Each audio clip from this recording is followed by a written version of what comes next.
Boston or California, or you know, like some of those places in California, like the living is just it's so insane. I think after having land in Nebraska, I don't think I could ever pay for like any of the bigger places. It's just insane. There's absolutely no way. I had one look at LA. It's like, okay, one, it's LA, which is an inherent disadvantage because I hate LA, and secondly, screw that price.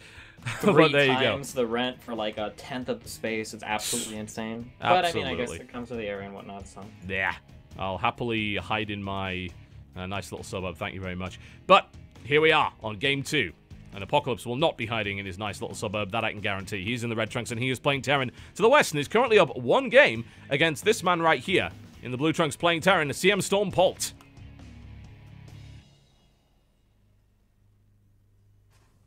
All right, then. I have to wonder... Do you want me to spawn it? Do you want me to introduce Apocalypse? Or I already did. Oh, okay. It was so quick, nobody noticed. I should probably be a bit slower. No, it's fine. All right, Apocalypse will go with the gas first build this time around. Okay. See what he comes up with.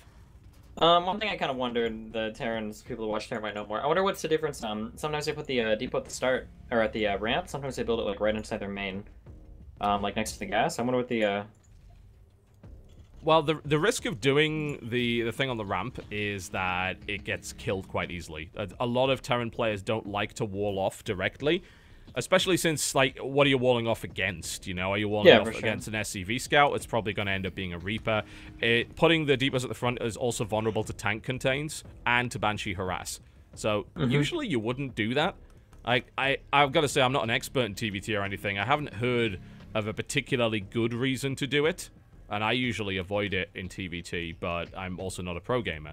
So, it would be interesting to find out from a professional if there is any benefit to doing that. Yeah, the only thing I could possibly think of is maybe preventing that SCV scout, which Polt is going to actually do. But I mean, like, APOC built the depot at the start, at the ramp, and he didn't prevent the SCV scout, so what? No. What's the point? No, it doesn't. It doesn't have the timing. Like, on a larger map, you can do it, but outside of that, the only thing I can think of for a wall-off is if you believe your opponent's going to go early Hellions. At least you've then got a way to shut down any attempt to run by into the base, and you have to force him to get a medevac and things like that.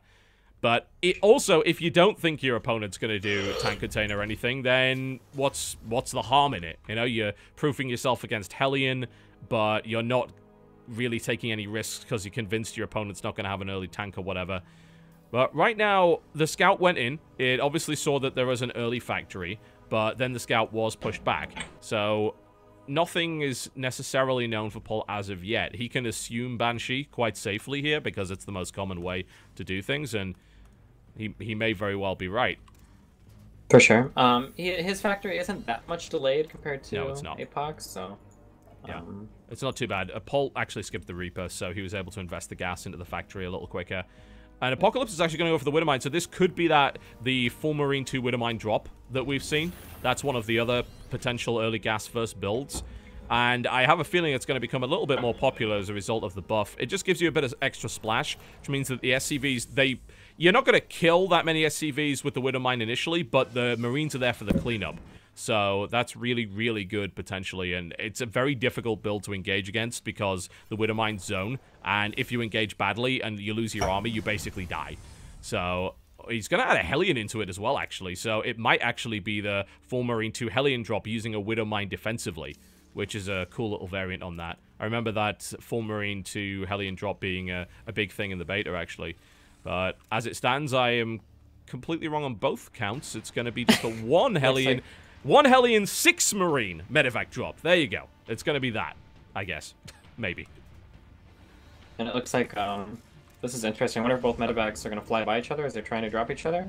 Polt's kind of medevac coming out here, too. It looks like he's going to try to pick those 8 Marines up and head to APOC space, if you look at the rally. He's probably going to pick them up and just boost off.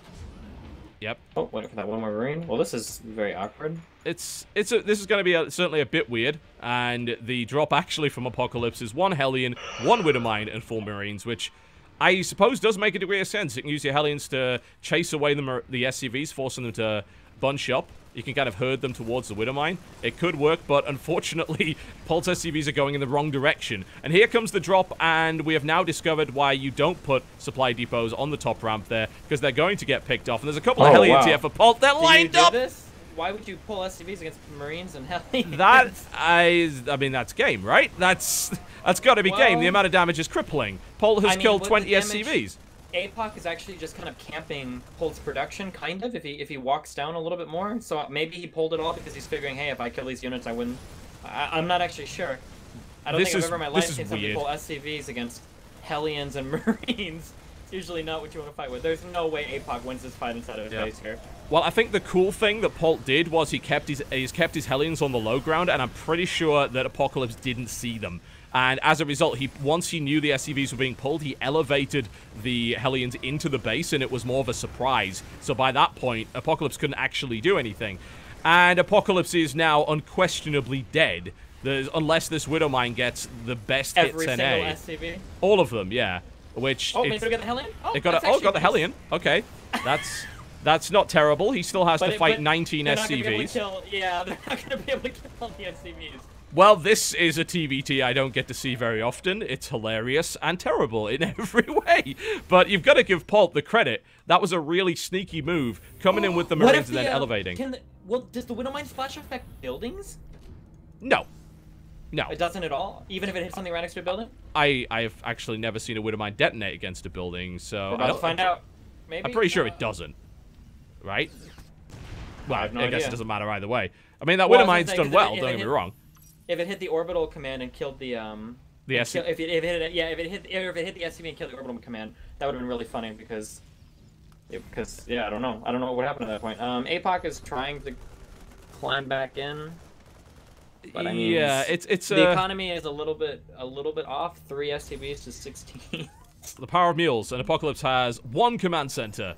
So this is not going to work, and this would require a comeback of ridiculous proportions, and Polt is not going to allow that to happen. Polt could quite literally land his Vikings in Apocalypse's base and win a ground fight at this point. So I don't really know what Apocalypse's plan is going forward. Apocalypse has got to know he hasn't done enough damage, surely. You know, he saw the number of SCVs. There's no way. Yeah, I'm not sure. I mean, maybe he's going for one last hold, a miracle hold. I don't know. I mean, it's a tournament game. Maybe you don't want to leave. Oh, here's a Widowmine coming in. Yeah, he's looking for like a miracle Widowmine hit or something to maybe Polt accidentally transfers every SCV out of his base and they all die to one shot or something. I don't know. Yeah, and considering the position, you'd have to transfer them to an imaginary third that does not exist. He is going to get a hit on these Hellions, which is kind of cool, but that only kills one of them, so it doesn't really matter. Well. A couple Hellions going across the map. This Widowmine's probably going to get another hit. Yep, that should kill a second one. Probably won't kill both. Nope, there you go. There's the splash. And, I mean, this Hellion obviously doesn't do anything, so... He is slowly climbing back in, but, I mean, it would require Polt to make several more mistakes of that level, I think, to lose. Yeah, and the worker count is still really off. It's 10 to 21 harvesters at the moment. Polt built a missile turret, maybe just for future Widowmine drops, I guess. Yeah, I mean, he might also be thinking, well, what's the way I could lose all my SCVs here? Maybe he has a Banshee, so I want to make sure that he isn't able to do that, because I know he has a starport. It's not a huge stretch to say that he put a tech lab on it, which is actually exactly what he's doing. Yeah, he is starting to do it now. APOC, I guess, is going to try to make the magic happen. Yeah, I mean, if he could get the right catches with the Widowmines... If he manages to pull this off, this will be quite incredible. I think Polt has given him a surprising amount of room to maneuver here when he really didn't have to. Polt's coming back, of course, and he's got a bunch of Vikings that he can just land here. And some damage will be done. The Widowmine is in a decent enough spot. And it kills the medevac too, which is kind of cool, but... this still doesn't kill Polt, really, you know. Get 3 more fights like that and maybe. Polt still has the economic lead. This is the weird game. This is very, very strange. A little bit of damage, take another SCV I don't know if there's enough. Is there enough? I don't think there's enough on the ground here to fight. No, those tanks unsieged actually do a surprising amount of DPS. There's no way that army can bust through. Not a million. And Vikings, as bad as they are on ground, I mean, against this limited number of Marines, are still pretty effective. Yeah, absolutely. You know, Marine without stim and combat shield is certainly going to lose in a fight with that many Vikings. And the tanks are now rolling out. I think Polt has had enough. He realizes, oh, well, I suppose you have kind of recovered a little bit there. And we've got a Banshee out there, which is going to... It's got no cloak. It's not going to get anything done. There's a missile turret there, and he wants to try and chase it down. It's actually acting as more of a decoy Banshee, and Polt's actually backing off. All right. Well, you know, if you're going to give an opportunity to your opponent to rebuild, I suppose it's this. Polt does something else that that I see Major do a lot, and I don't know if like Polt is maybe like Major's idol, because Major does like to copy a lot of players to an unhealthy extent sometimes. But one of the things that Major does is like when Major gets a lead, he will never ever try to like close the game out. Like maybe like very rarely, if he really honest to God thinks he can do it like flawless, like or like without like any error at all, and he's got like a huge lead, he'll do it. But otherwise, what Major does is he just goes back and he just tries to get more and more ahead. And like I guess like most of the time, like it's okay. Like if you think you're on the same level as your opponent or better, and it's a game where you're ahead, you can do that. But I mean, we're being a little bit biased, I guess, because obviously we can see everything. But I mean, Polt has to know that he killed pretty much every SCV. Like he was in the base, he saw the SCVs being pulled. I don't know. It's surprising to me that he would try so hard to play this out as a macro game. Yep. The Banshee gets shut down after getting 3 kills. He got a nice cloak timing there, which actually absorbed the initial volley, but there's just too many Vikings to really make that work at the moment. And they're going to come with the main army as well. A contain will be set up. Apocalypse is doing a nice job of picking off a few Marines here, or at least trying to, but Polt is microing away. There will be a scan follow-up, which should kill the Banshee. There it goes. Yeah, almost. If he backed off a little quicker and not tried to get that last shot off, he might have had a chance at it. But, I mean, it's siege tanks versus no siege tanks, and there's no stim, so this usually only goes one way. No way APOC can hold this off. No, that would be incredible. Staggering the siege tanks here. Another Banshee comes out. Maybe if he can, but I mean, I think there's 2 orbitals in play now for Polt, and there are, so... Yeah, so the scan's going to happen. That means that Apocalypse's Banshee dies. Those 2 volleys. The CC's cancelled, and I think... As anticlimactic as it is, this is going to be a slow chokehold that Apocalypse really can't escape from. Oh, wow. They're trapped in the corner. His entire army is stuck over there. He's going to try and come down. He's bringing the SCVs. Yeah, we saw how well the first one went, and this one didn't go much better. That has got to be GG right there, as Apocalypse runs his army in. I think he might be able to hold this off. No, I don't think so. It was. I mean, even if he does, he's even more dead than he was before. Well, yes. Now the Harvester count is 12 to 30. I mean, Polt is on 2 bases. Apocalypse, please. Man, it's GG timing. Yeah, I'm calling... I don't know if it's my fault for calling early GGs or if it's Apocalypse's fault for calling late GGs at this point. But he did hold it off for the time being, but it's now 2 bases versus 1. Like, there's... where's the comeback potential in a mirror? Like, if this was asymmetrical, then maybe, but it's not. And everything that Apocalypse has, Polt has twice as much of. Yeah. And is going to have even more than that because the economic deficit is insane. More to the point, Apocalypse is going to be mined out in his main shortly. Yeah, but that's actually okay, because that means he's got the optimal number of SCVs, even though he's only got 10 mining. I guess. That's some next level strategy right there from Apocalypse. Crisis management, we like it. Moving everything into the gas now. I don't know. This is kind of silly, I think, at this point. There's no way APOC has to think. I mean, there is. Some people will talk about the psychology of kind of wearing your opponent down in the best of series, even though you have no chance of winning. Just forcing them to play it out might. I see Apocalypse's plan now. So here's what Apocalypse is going to do. He's going to try and make this game so long that Polt will have to leave for Red Bull Battlegrounds Global, which will cause a forfeit. There we go. So there we go. I mean, that seems like a reasonable course of action there for Apocalypse. I mean, if he was actually doing that, he would be the worst person in the world, but he's not. Don't worry. I was only joking, guys. In the meantime, lots and lots of stuff dies. Like, that's the rest of the SCVs there for Apocalypse. They just got gunned down by a Marine tank drop. Now would probably be a decent time to GG. There we go. A couple people might even say that GG was a little bit late even, but... I don't know why you'd get that impression, or, you know... I mean, that seemed perfectly reasonable to me. He was...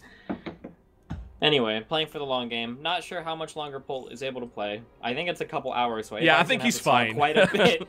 APOC is going to have to solve quite a bit if he's looking to win the series that way. Yeah, in before 2 hours of Tank Wars. It's possible. Yeah. Well, there you go, folks. That evens things up. It is a best of 5 series, so we're now down to effective best of 3 between Polt and the one and only Apocalypse, who struggled somewhat in that game. Didn't really work out too well at all. It was a very weird... sort of drop counter drop thing where both players dropped simultaneously, but it turns out Polt's drop was a lot sneakier. I mean, we maybe even understated just how good a drop that was, because it was Marines. He held his Hellions back. He didn't put them in the medevac until he saw the SCVs being pulled. He then dropped them on the front lines, which barbecued the whole damn lot. It was a really sweet maneuver there from Polt, and that put Apocalypse in the ground at that point, but Zombie Apocalypse continued for another 15 minutes at least. Yeah. APOC is deciding what he wants to play as the next map, and it looks like he's decided on Overgrowth. I'm gonna go ahead and get that game set up. I wonder what would have happened if they would have seen each other's drops. Do you think both players still would have did it? Do you think they would have flown back? I don't know what what's the protocol there in TVT when you're both dropping each other. I honestly do not know, and the problem is you don't know what's in the medevac. Yeah, I think if he'd known what was in the medevac, he'd have turned around immediately and put that Widowmine down in a defensive position, but he didn't have the information, I don't think, to figure out exactly what it was and what was going on. I think what would have been more important is if he'd seen the Hellions following. That I think was maybe the key information, because maybe you hold an 8 Marine drop, but you don't, and maybe you pull SCVs to do it, but you don't do that if there are 3 Hellions behind it. Yeah, for sure. Getting the next game set up here.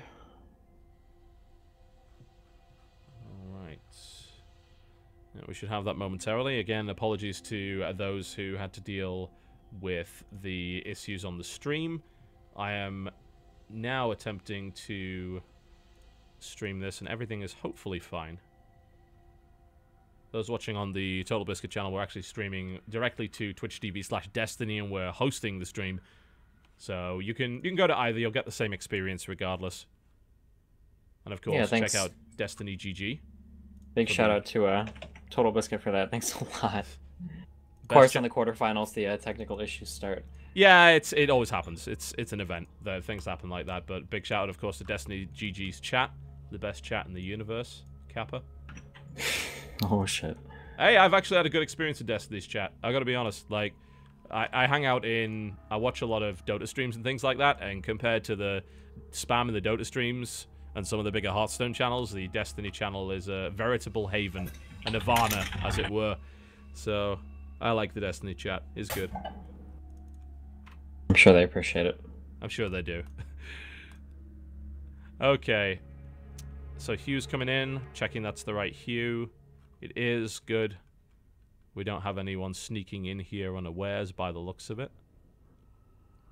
Everything is looking good.